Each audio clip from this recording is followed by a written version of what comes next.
오늘 말씀은 에베소서 4장 1절부터 16절의 말씀을 본문 삼아서 하나됨으로 그리스도의 몸으로 자라가는 교회라는 주제를 가지고 같이 은혜 나누는 시간 갖도록 하겠습니다.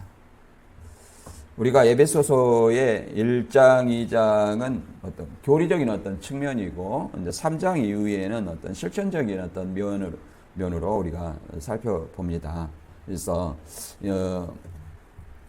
오늘 본문의 내용은 크게 이제 성도가 부르심에, 우리가 부르심이라는 말을 이제 성경에 간혹 나오는데, 신약에 나오는데, 부르심 받았다는 것은 그리스도인을 얘기합니다.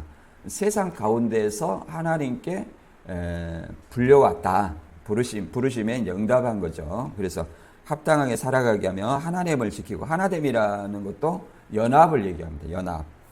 연합. 하나됨을 지키고 은사를 따라 교회를 섬기며 직분과 봉사를 통해 성숙하며 결국 그리스도께 자라나는 것을 강조하는 내용입니다. 여기서 이제 은사를 따라, 그래서 우리는 다 같은, 나는 은사가 없다, 그게 아니에요. 다 은사가 있습니다.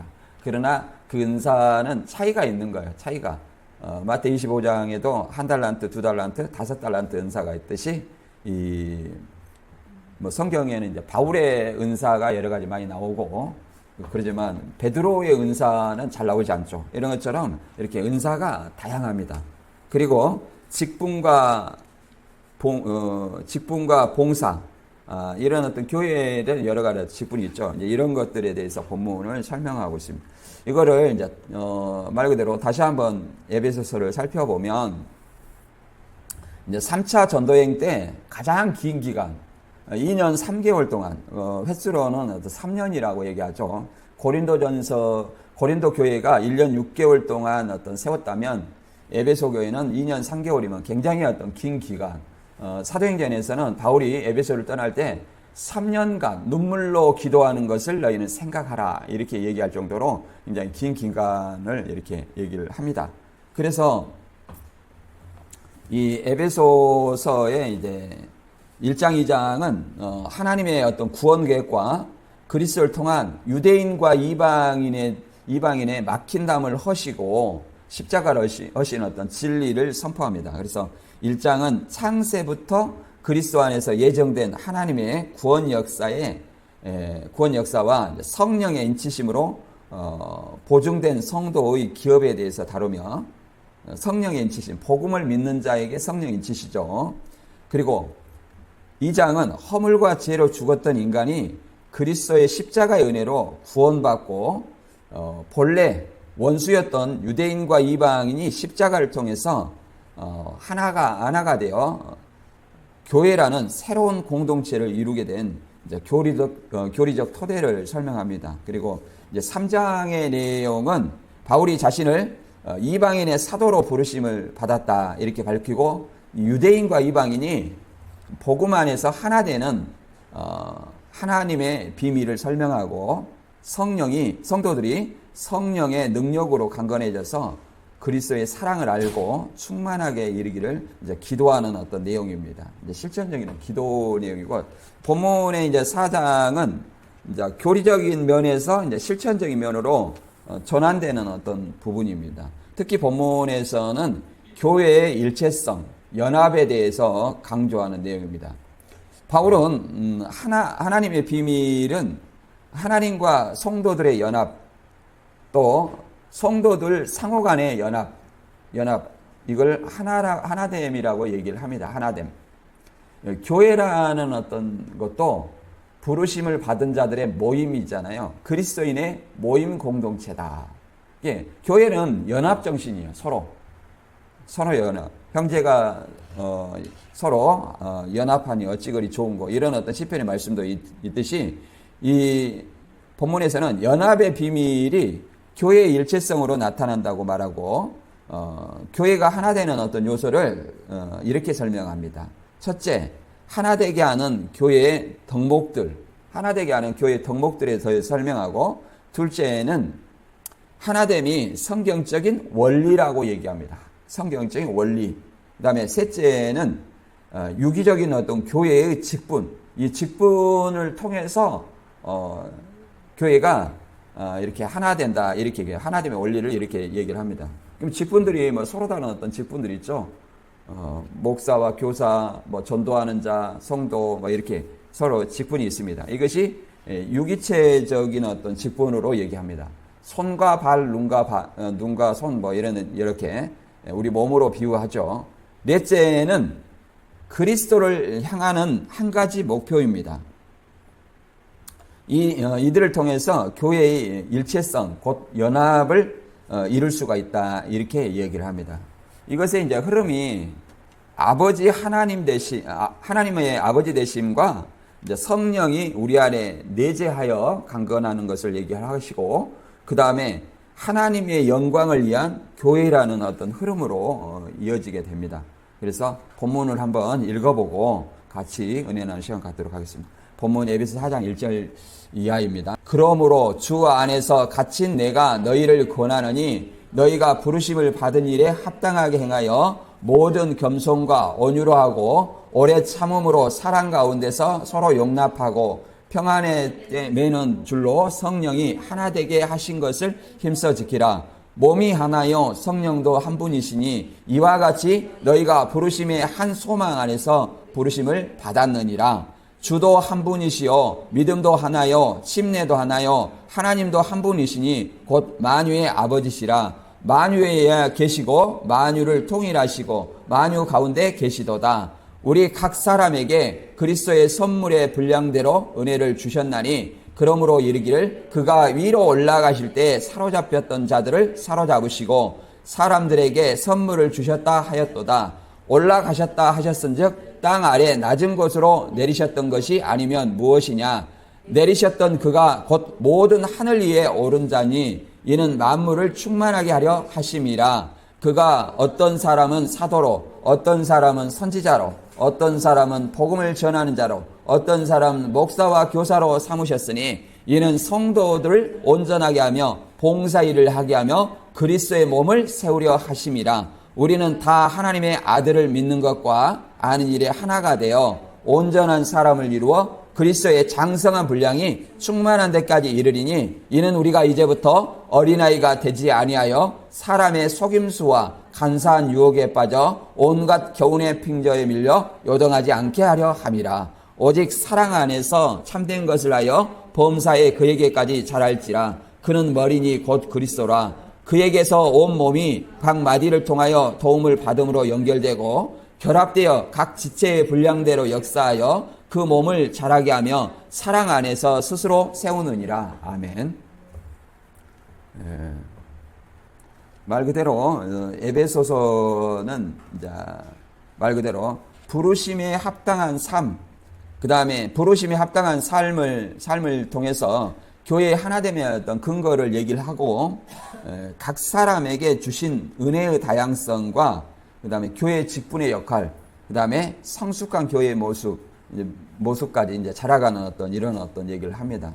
그래서 이 핵심 주제는 교회의 연합과 은혜의 다양성, 그래서 성도의 성숙이라는 세 축으로 요약이 됩니다. 그래서 성도는 부르심에 합당하게 살며 교회의 하나됨의 본질을 붙잡고 각자에게 주신 은혜와 은사에 따라 섬기며 직분자들의 사역과 성도의 봉사를 통해 몸을 세우고 결국 진리와 사랑 안에서 성장하여 머리 대신 그리스도까지 자라가야 한다는 사실을 본문을 얘기합니다. 이게 그리스도까지 자라가야 된다. 이런 얘기는 그리스도께서 원하시는 수준에 이르러야 된다. 이렇게 얘기합니다.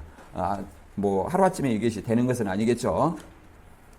이것을 이제 본문을 통해서 알아보도록 하겠습니다. 이제 그리스도인의 부르심에 합당한 삶이라는 내용으로 에베소 4장 1절에서 3절 한번 읽어보겠습니다. 그러므로 주 안에서 갇힌 내가 너희를 권하노니 너희가 부르심을 받은 일에 합당하게 행하여 모든 겸손과 온유로 하고 오래 참음으로 사랑 가운데서 서로 용납하고 평안에 매는 줄로 성령이 하나 되게 하신 것을 힘써 지키라. 말 그대로 하나됨은 연합을 얘기합니다. 연합. 그래서 바울이 로마 감옥에서 에베소 교회 편지로 이제 부르심 곧 소망에 걸맞는 어떤 삶을 살라고 얘기합니다. 당시 유대인과 이방인 신자 사이에 말 그대로 문화와 정통 차이로 인한 갈등이 있었다고 얘기를 합니다. 그리고 본문에서는 이 앞번에 3장에도 얘기했지만 주 안에서 갇힌 내가, 그런데 3장 1절에는 이방인 때문에 갇혔다 이렇게 얘기하죠. 이방인 때문에 갇혔다. 이방인 너희로 인하여서 내가 갇힌 바 된 나 바울은 이렇게 얘기했는데, 우리가 바울이 이제 로마의 사도행전은 4차 압송이 돼가죠. 압송이 돼가는 그 원인이 뭐냐면 사도행전 21장에 나오는 드로비모 사건입니다. 드로비모. 이것은 유대인들이 이 바울이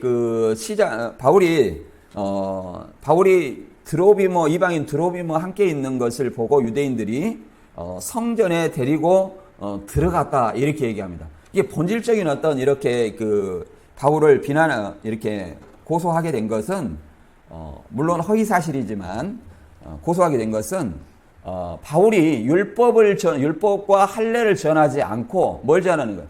복음을 이방인에게 전하는 어떤 이런 이유 때문입니다. 본질적인 문제는. 그래서 이제 드로비모 때문에 고소가 되어서 이제 로마 군인이 개입하게 되고 이 가이사랴 이게 약 2년 정도 중간에 갇혀 있다가 로마로 압송되어서 이제 가택 연금 하게 됩니다. 그래서 이 에베소서 옥중 서선을 쓰게 된 거죠. 그래서 이런 어떤 배경을 갖추고 있습니다. 그리고 너희가 부르심에 받은 합당하게 행하여 그러잖아요. 부르심에 합당한 일에 행하는 것은 어떤 거냐면 모든 겸손과 온유로 하며 그러잖아요. 오래 참음과 사랑 가운데 서로 용납하고, 그래서 교회 안에서 어떻게 행해야 될 것을 얘기를 하는 거예요. 교회 안에서 모든 겸손과 온유로 하고, 우리는 어떤 교회 안에서 어떤 사람들 다양한 사람이 있습니다만 우리는 서로가 온전하지 않아요. 그래서 늘 낮은 자세, 겸손한 마음, 그리고 온유한 마음으로 그러잖아요. 참음으로 그러잖아요. 어떤 일이 있더라도 참고 용납하는 겁니다. 베드로전서 4장 8절에 그러잖아요. 사랑은 허다한 죄를 덮느니라. 이게 이 죄를 덮는 것이 내 죄를 덮는 것이 아니라 상대방의 허물을 덮어주는 사랑이라고 얘기를 하는 겁니다. 상대방의 허물을 덮어주는 그런 어떤 것이 사랑이에요. 그래서 서로 용납하는 거죠. 잘못된 것도 서로 용납, 허물도 물론 이거 용납이 교회를 그잖아요. 교회를 무너뜨리는 일이 아니라면 서로 용납하고, 실수니까 용납하고 성령을 통해서 하나 되게 하신 것을 힘써 지켜야 하라. 성령을 통해서 같은 성령이잖아요. 같은 성령이니까 서로 연합하라 이렇게 얘기합니다. 연합이라는 것은 말 그대로 전도서 4장 12절에도 나와 있지만 한 사람이면 패하겠거니와 두 사람이면 맞설 수 있나니 세 겹줄은 쉽게 끊이지 아니하느니라 이렇게 얘기를 합니다. 서로 뭉치면 반드시 승리한다는 것을 얘기를 하는 것입니다. 그리고 우리가 교회를 섬길 때 빌립보서 2장 3절과 4절에도 이렇게 얘기합니다. 아무 일에든지 다툼이나 허영으로 하지 말고 오직 겸손한 마음으로 각자 자기보다 남을 낫게 여기고 각자 자기 일을 돌볼 뿐더러 또한 다른 사람의 일을 돌아보아 나의 기쁨을 충만하게 하라. 자기 일도 돌아보고 남의 일까지 돌아본 사람은 어느 정도 성장한 사람이겠죠. 그래서 교회를 할 때 다툼이나 허영으로 하지 말고 그러잖아. 사람에게 잘 보이기 위해서 하는 것이 아니라 누구에게 잘 보이기 위해서 하나님에게 칭찬받게 하기 위해서 하라는 어떤 얘기입니다. 그리고 겸손한 마음으로 자기보다 남을 낫게 여기고, 그래서 우리 신앙인은 세상과 달리 세상에서는 온갖 갖은 명예나 이렇게 학력 이런 것으로 인해서 자기를 드러내려고 합니다. 그러나 교회 안에서는, 신앙인 안에서는 뭐예요? 예수님은 그렇게 말하죠. 누구든지 자기를 높이는 자는 낮아지겠고 자기를 낮추는 자는 높아지리라. 예수님이 그렇게 말씀하신 것은 자기를 높이는 자는 예수님께서 낮아지게 하신다는 것이죠. 그리고 자기를 낮추는 자는 예수님께서 높이 세우신다는 어떤 그런 말씀입니다. 이런 어떤 공식이기 때문에 우리는 늘 예수님이 그러잖아요. 십자가로 우리를 십자가의 어떤 죽음으로 우리를 위해서 대신 섬기셨고, 또 제자들의 발을 씻기심으로써 또 섬김의 본을 보였습니다. 이게 낮아짐이고 겸손함이죠. 우리도 이와 같이 해야 될 줄로 믿습니다. 그리고 또한 초대교회 때 성령의 어떤 역사가 어떻게 있었냐면, 날마다 이 사도행 2장 46절과 47절에는 날마다 마음을 같이하여 성전에 모이기를 힘쓰고 떡을 떼며 기쁨으로 순전한 마음으로 음식을 먹고 하나님을 찬미하며 온 백성의 칭송을 받으니 주께서 구원받는 사람을 날마다 더하시니라. 그래가지고 날마다 3천씩 오고 5천씩 몰려왔죠. 이런 어떤 놀라운 역사가 오늘날에도 이루어졌으면 좋겠습니다. 그래서 성전에 모이기를 했으면, 떡을 떼면 그 당시에는 성찬을 이렇게 얘기를 합니다. 2세기 이전까지는 성찬이 가정예배로 드렸기 때문에 성찬을 늘 하는 거예요. 그리고 뭐 그들의 어떤 식문화가 포도주와 빵이잖아요, 식문화가. 그래서 뭐 그런 것을 늘 할 수 있었겠죠. 다만 오늘날 우리나라에는 포도주와 빵이 말 그대로 주식이 아닙니다. 밥이죠. 근데 이제 번역을 할 때 그들의 주식과 우리 주식으로 이렇게 번역을 했어야 되는데, 그러면 빵과 밥이 좀 매칭이 안 될 것 같아요. 그래서 우리나라에 빵과 비슷한 뭐가 있어요? 떡이 있죠. 그래서 떡으로 번역한 것 같아요. 그런데 떡이 주식은 아니잖아요. 그래서 좀 이런 어떤 차이점이 있습니다. 그래서 어떤 교수님이 그러더라고요. 우리도 이렇게 늘 이렇게 성찬을 해야 되는데, 이렇게 얘기하시더라고요. 현실적으로 늘 성찬을 하기는 사실은 어렵죠. 뭐 어떤 교회에는 이렇게 한다고 하더라고요. 문 앞에다가 포도주와 빵을 놔둬요. 그러면 들어오면서 이렇게 먹고 마신다고 이렇게 그렇게 하는 데도 있다고 얘기를 합니다. 그래서 이 당시에는 사울은 아무튼 이 당시에 이 사도 바울에 대해서도 잠깐 얘기를 해보자면, 이 바울의 얘기를 들을 때 특히 신천지에서 나온 저 같은 사람 굉장히 많이 공감이 됩니다. 왜 그러냐면, 신천지에 나오면 뭐냐면은 사람들이 색안경을 끼고 바라봅니다.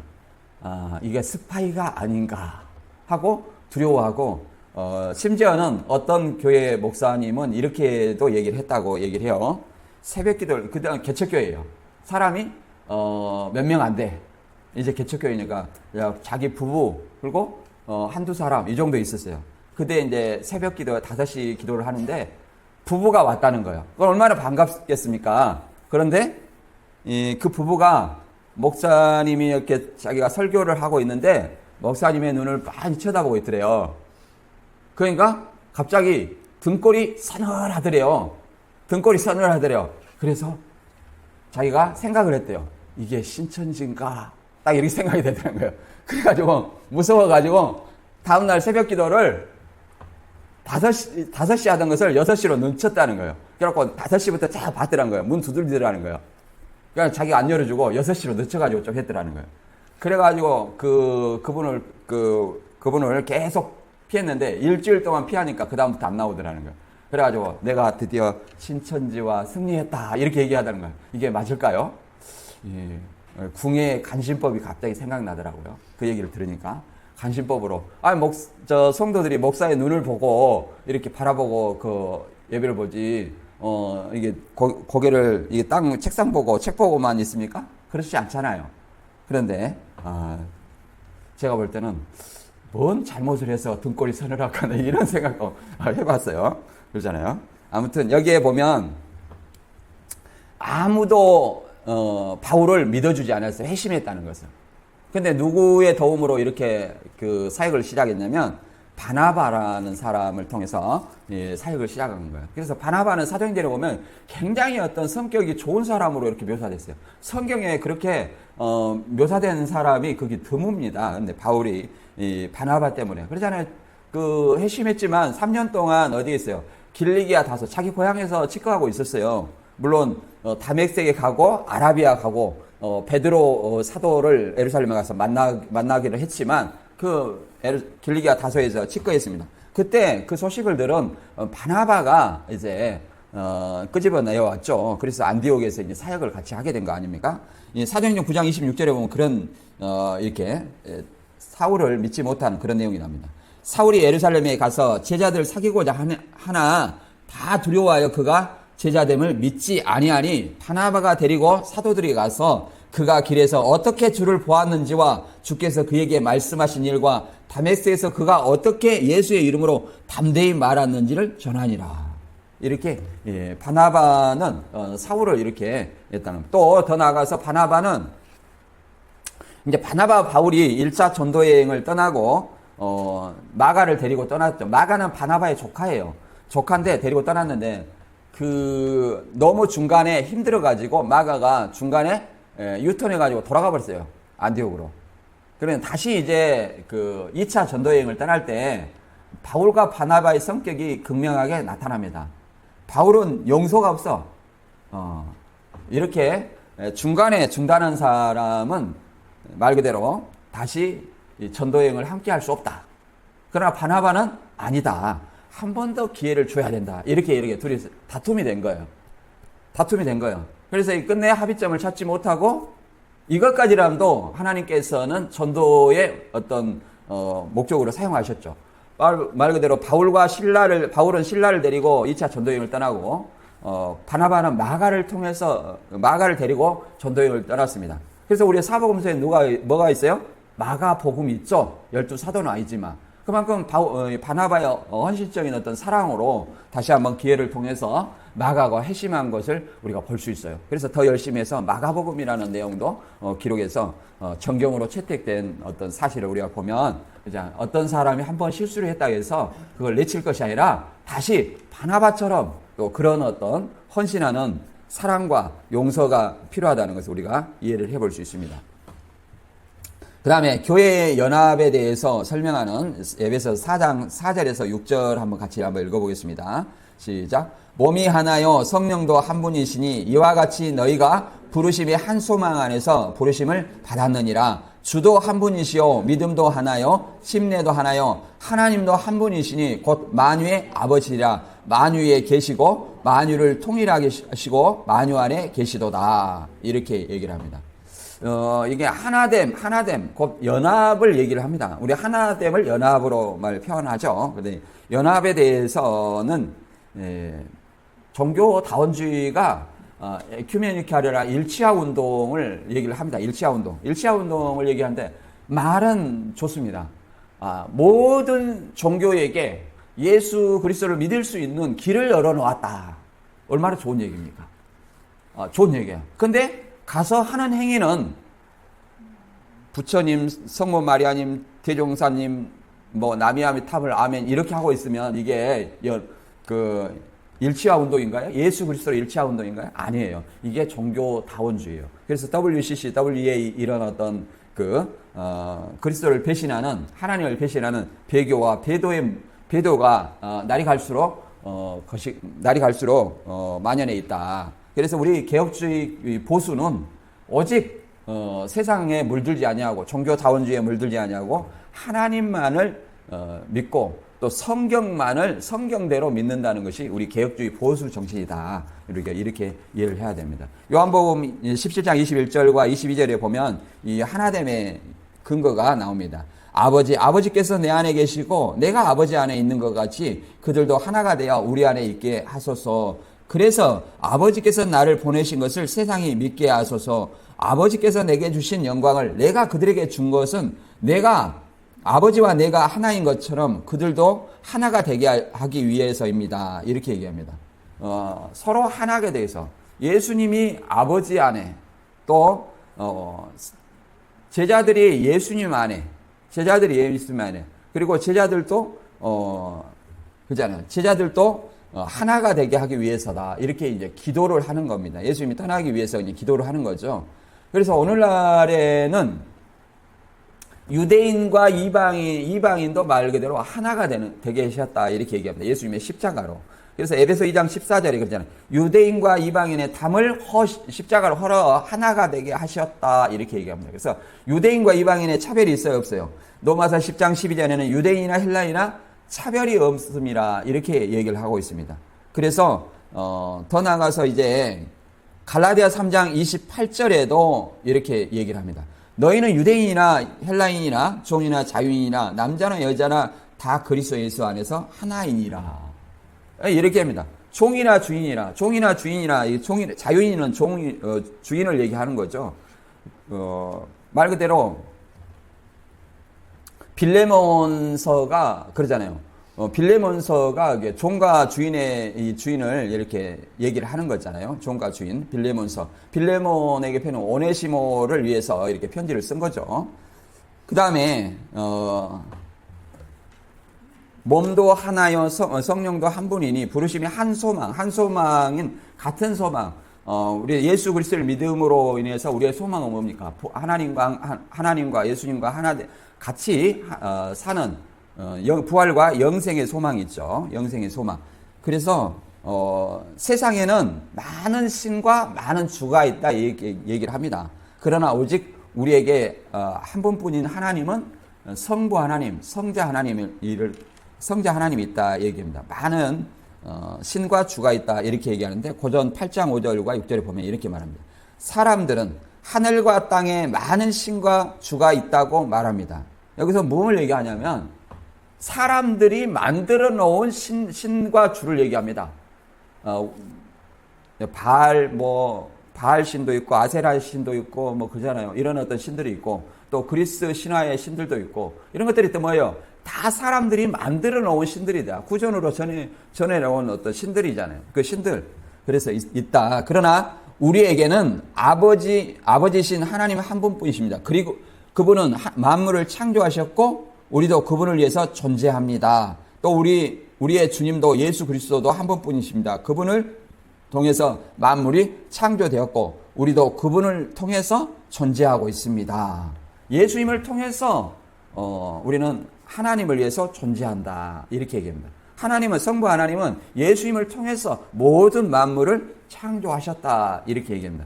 그래서 요한복음 1장 1절의 말씀처럼 태초부터 세상 영원 전부터 우주가 창조하기 전부터 예수님 성자 하나님은 성부 하나님과 함께 계셔가지고 모든 만물을 예수님을 통해서 창조하셨다. 이렇게 얘기를 합니다. 그래서 본문은 삼위일체의 어떤 구조와 사역을 이렇게 얘기를 하고 있습니다. 성령의 사역은 한 몸과 한 성령, 한 소망 이렇게 얘기합니다. 그래서 한 몸이라는 것은 그리스도의 교회를 이제 그리스도의 몸으로 얘기를 하죠. 그래서 모든 신자가 그리스도 안에서 서로 그리스도의 몸된 지체라고 얘기합니다. 지체라는 것은 손과 발과 눈, 귀, 입 뭐 이런 것들을 얘기하는 거죠. 그래서 각자가 받은 은사가 서로 다름을 얘기합니다. 한 성령은 성령으로 교회 연합을 가능하게 하는 원동력을 얘기합니다. 그래서 성령을 통해서 신자들은 교회 그리스도의 몸에 이렇게 한 몸이 되게 한다 이렇게 합니다. 그래서 한 소망은 장차 그리스도께서 다시 오실 때 누리게 될 부활의 영광과 하나님 나라에 대한 동일한 소망을 얘기를 합니다. 이제 성자의 사역은 한 주, 한 믿음, 한 세례. 예수님의 이름으로 세례를 주잖아요. 예수님을 믿음으로 우리가 하나님의 자녀가 되는 것이고 한 주, 성부와 한 주라는 것은 말 그대로 주인이라는 것입니다. 신약에는 키리오스고 우리는 종이라는 얘기입니다. 종은 노예여죠. 노예니까 주인의 뜻이 무엇인지 살피는 것이 노예고 종의 역할입니다. 그래서 우리 전도사님도 기도할 때 얘기했지만 아버지의 뜻대로 행하는 자라야 천국에 들어간다. 다 주여 하지만 아버지의 뜻대로 7장 22절에 그러잖아요. 그날에 예수님 재림날에 주님 우리가 주의 이름으로 선지자 노릇도 하고 귀신도 쫓고 많은 권능을 행했습니다. 주님 우리 하나님 나라에서 큰 상급을 받겠지요? 이렇게 물어봤을 거예요.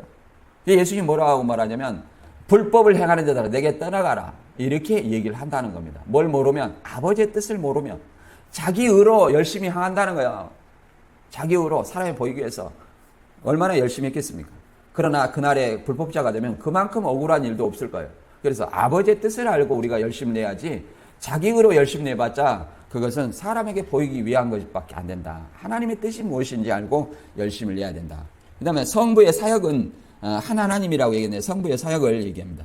이 모든 연합의 궁극적인 근원이신 만유의 아버지께서 모든 것 위에 계시고 모든 걸 통해 일하시며 모든 것 안에 계신다는 어떤 내용입니다. 그래서 교회 연합은 인간적인 노력이나 문화적 통일성이 아닌 하나님의 본질의 뿌리를 둔 영적인 실제로서 연합이다. 이렇게 우리가 이해를 해볼 수 있습니다. 그 다음에 은혜와 은사의 다양성에 대해서 에베소 4장 7절에서 10절 같이 읽어보겠습니다. 우리가 각 사람에게 그리스도의 선물의 분량대로 은혜를 주셨나니 그러므로 이르기를 그가 위로 올라가셨을 때에 사로잡혔던 자들을 사로잡으시고 사람들에게 선물을 주셨다 하셨도다. 올라가셨다 하셨은즉 땅 아래 낮은 곳으로 내리셨던 것이 아니면 무엇이냐. 내리셨던 그가 곧 모든 하늘 위에 오르신 자니 이는 이 만물을 충만하게 하려 하심이라. 이렇게 얘기합니다. 이 바울은 시편 68편 18절을 인용하여 승천하신 그리스도가 은사의 분배자이심을 강조하고 또 강림 성육신하심을 통해 교회는 다양한 은사를 통해서 풍성하게 자라게 하신다. 이런 내용을 합니다. 그래서 구약에도 하나님의 은사가 있어요. 성막 건축가들의 은사가 있는데 출애굽기 31장 1절에서 6절을 보면 이제 하나님께서 성막을 짓는 가운데서 부살렐과 올리압에게 지혜와 총명과 재능을 주셨다. 이런 내용입니다. 그래서 구약 시대에도 공동체를 위한 하나님의 은사가 부여되었음을 알 수 있습니다. 이게 신약의 시편 68편을 인용해서 올리셨다 그 말, 올라가셨을 때 승천을 얘기하고 내리셨다 땅으로 낮은 곳으로 내리셨다 그 말은 이제 강림을 얘기합니다. 그래서 이것은 이 승리자가 패배자에서 전리품을 받은 것으로 묘사하는데 이제 그러나 바울은 이 구절을 다시 해석해서 그리스도께서 위로 올라가서 사람들에게 선물을 주셨다는 거예요. 승천하심으로 말미암아 성령을 통해서 은사를 베푸셨다는 것을 얘기합니다. 그러니까 오순절 이후에 성령을 받으셨죠? 그래서 각양 고전 12장에 은사가 나옵니다. 그런 어떤 은사를 얘기하는 거고 승리라는 것은 십자가 부활로 세상의 논리 가운데 승리라는 것은 모든 걸 취하지만 그리스도께서 십자가의 승리, 승천은 모든 것을 내어주는 사랑의 승리다 얘기를 합니다. 그는 이제 십자가와 부활은 사단의 죄와 사망 것을 이기시는 거죠. 그리고 하늘로 오르셔서 보좌 우편에 앉으시고 이제 전리품을 취한 것이 아니라 말 그대로 모든 백성들에게 은사를 나누어 주심으로써 구원의 은혜를 나누시는 것이다. 이렇게 얘기를 합니다. 그래서 은사는 개인의 능력이나 자랑을 위한 도구가 아니라 그리스도의 희생과 승리로 공동체에게 주어지는 공동체를 섬기도록 주어지는 거룩한 어떤 책임이 동반되는 것이다. 이렇게 얘기합니다. 그러니까 은사는 고전 12장에 잘 나와 있는데 로마서 12장 6절로 이렇게 얘기를 합니다. 우리에게 주신 은혜대로 받은 은사가 각각 다르니 이게 다르다는 것을 알아야 돼. 고전 12장 6절 이하에 보면 믿음, 지혜, 지식, 그 다음에 뭐 영분별함, 방언, 통역함, 뭐 이런 어떤 가장 어떤 은사를 얘기를 합니다. 그리고 고전 14장에서는 이 방언의 은사와 예언의 은사를 얘기를 합니다. 그래서 교회 안에서는 방언을 부정하는 것이 아니라 교회 안에서 어떻게 행해야 되는가, 깨닫는 말로 하는 것이 낫다. 1만 마디 방언보다 깨달은 말로 하는 것이 낫다. 이렇게 얘기를 하는 거죠. 그래서 우리에게 주신 은사대로 은사가 각각 다르니 혹 예언이면 믿음의 분수대로, 혹 섬기는 일이면 섬기는 일로, 혹 가르치는 자면 가르치는 일로, 혹 위로하는 자면 위로하는 일로, 구제하는 자는 성실함으로, 다스린 자는 부지런함으로, 긍휼을 베푸는 자는 즐거움으로 할 것이니라. 이렇게 은사가 나는 은사가 없다. 이 사람은 한 달란트 받은 자예요. 감춰두고 다 은사가 있어요. 나는 없는 것이 아니라 여기도 보잖아요. 은사가 각각 달라요. 예언이면 믿음의 분수대로, 그 다음에 섬기는 일이면 섬기는 일로, 그러잖아요. 가르치는 자는 가르치는 일로, 위로하는 자는 위로하는 일로. 이걸 다 할 수 있는 거예요. 그냥 구제하는 자는 성실함으로, 다스리는 자는 다스림으로, 긍휼을 베푸는 자는 즐거움으로 할 것이니라. 이건 다 우리가 할 수 있는 것들이에요. 그래서 예수님은 마태 25장에 한 달란트, 두 달란트, 5달란트를 얘기를 합니다. 이거는 은사를 얘기해요. 은사의 분량이 각각 달라요. 나는 은사가 없다고 생각하는 사람은 한 달란트 받은 것을 이렇게 꼭 감추어두고 사용하지 않는 사람을 얘기를 하는 겁니다. 사용하지 않는 사람. 우리는 다 은사를 받은 자로 내가 받은 은사가 뭘까 스스로 자문해서 교회 안에서 내가 무엇을 할 것인지 생각하는 것이 장성한 자로 장성한 자의 신앙생활이라 말할 수 있을 것입니다. 그 다음에 에베소 4장 11절에서 13절 내용을 보면 은혜와 은사의 다양성에 대해서 여기도 더불어 합니다. 시작. 그가 어떤 사람은 사도로, 어떤 사람은 선지자로, 어떤 사람은 복음 전환자로, 어떤 사람은 목사와 교사로 삼으셨으니 이는 성도를 온전하게 하며 봉사일을 하게 하며 그리스도의 몸을 세우려 하심이라. 우리가 다 하나님의 아들을 믿는 것과 아는 일에 하나가 되어 온전한 사람을 이루어 그리스도의 장성한 분량이 충만한 데까지 이르리니, 이렇게 말합니다. 그래서 교회 안에 은사가, 교회 안에서 어떻게, 교회가 그리스도의 몸이죠. 그리고 교회의 성도들은 뭐예요? 교회의 그리스도의 몸의 지체로 표현하고 있습니다. 근데 다 역할이 다르다는 거예요. 역할이. 어떤 사람은 사도로, 어떤 사람은 선지자로, 어떤 사람은 복음 전환자로, 어떤 사람은 목사와 교사로 세웠으니 그러잖아요. 그래서 다 이렇게 세우는 이유는 조금 전에도 그러잖아요. 섬기는 일, 가르치는 일, 위로하는 일, 구제하는 일, 다스리는 일, 긍휼을 베푸는 일, 이렇게 얘기를 하는 것은 다 뭐예요? 은사를 이렇게 주신 것은, 다르게 주신 것은 성도를 온전하게, 성도를 섬기어서 온전하게 하고, 그 다음에 봉사 일을 하고 하며, 교회에 봉사 일을 하며, 그래서 그리스도 몸이 그러잖아요. 몸이 제대로 돌아가려면 각자의 역할이 잘 이루어져야 됩니다. 자, 머리에서 생각을 하고, 눈으로 보고, 그잖아요. 귀로 듣고, 입으로 말을 합니다. 그리고 손과 발이 움직여서 활동을 합니다. 이게 제대로 된 몸이죠. 그러니 눈이 코도로 뭐라 하고, 코가 입도로 뭐라 하고, 귀가 눈도로 뭐라 하고, 이런 것이 지체가 아니라는 거죠. 서로 한 마음과 한 뜻으로 이렇게 질서 있게 이렇게 자기 분량대로 이렇게 한다는 것입니다. 그래서 4장 4절에 13절에는 믿는 것과 아는 일이 하나가 돼요. 그래서 먼저는 우리가 하나님의 아들을 믿는 것입니다. 히브리서 11장 6절에도 하나님께 나아가는 자는 하나님의 계심을 믿어야 하고 그가 자기를 찾는 자들에게 상 주신이심을 믿어야 할지니라. 그래서 우리가 말씀을 많이 들어도 믿음으로 화합지 아니하면 아무 의미가 없다. 믿음으로 내가 받아들이는 거죠. 믿음에 화합한다는 것은 믿음으로 받아들이는 거예요.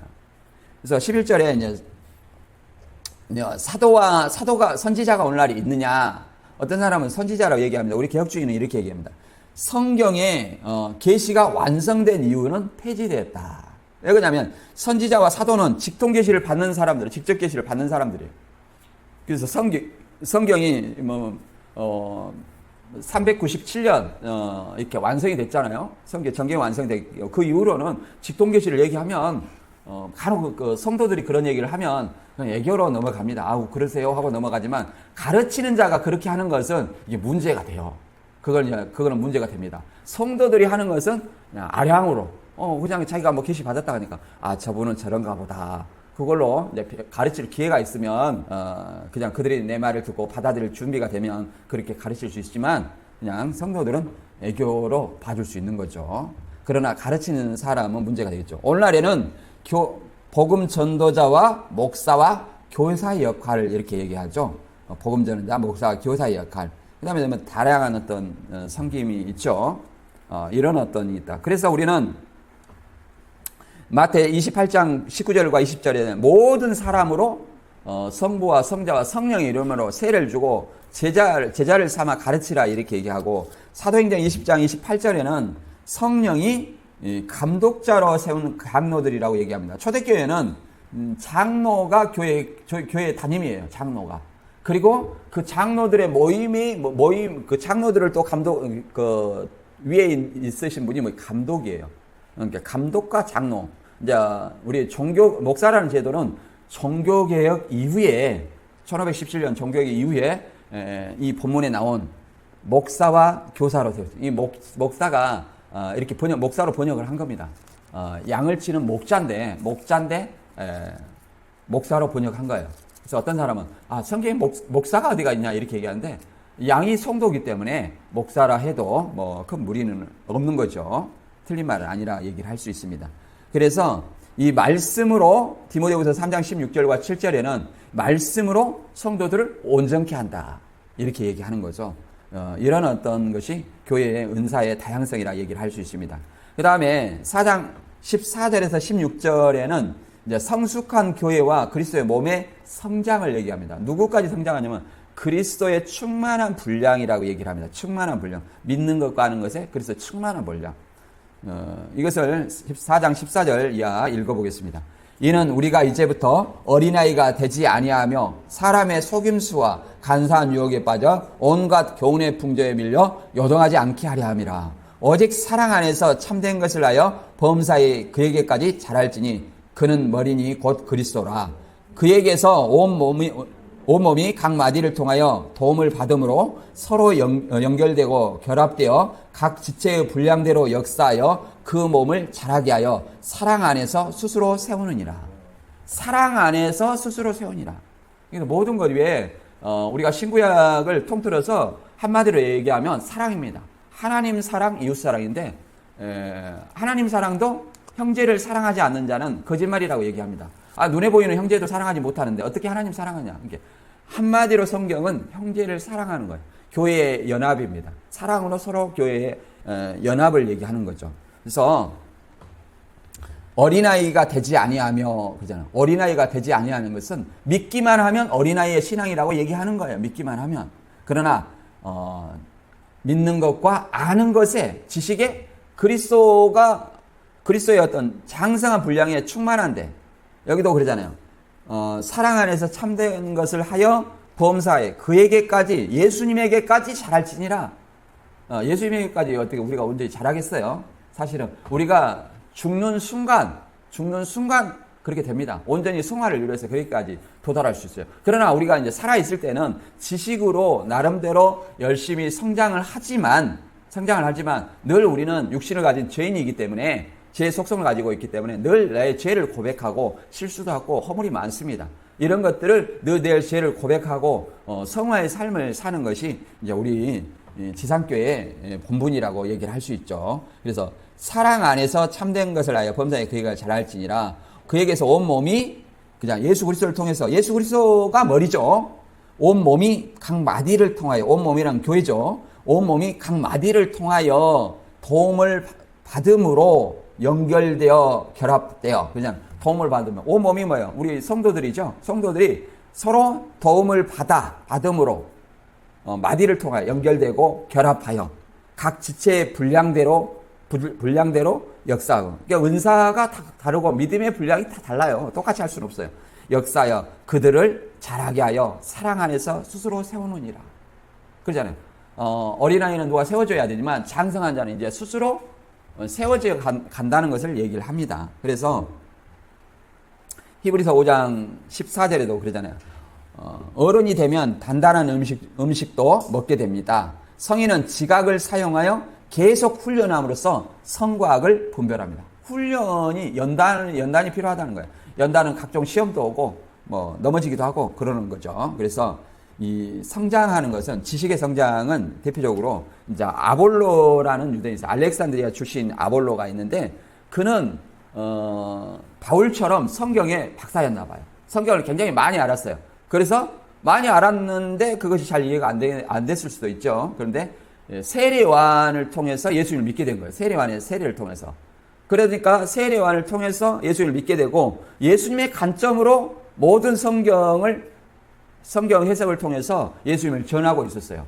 그런데 그 중에 이제 브리스길라와 아굴라가 이렇게 가만히 듣고 보니까 뭐가 빠진 거예요? 성령 세례가 빠진 거예요.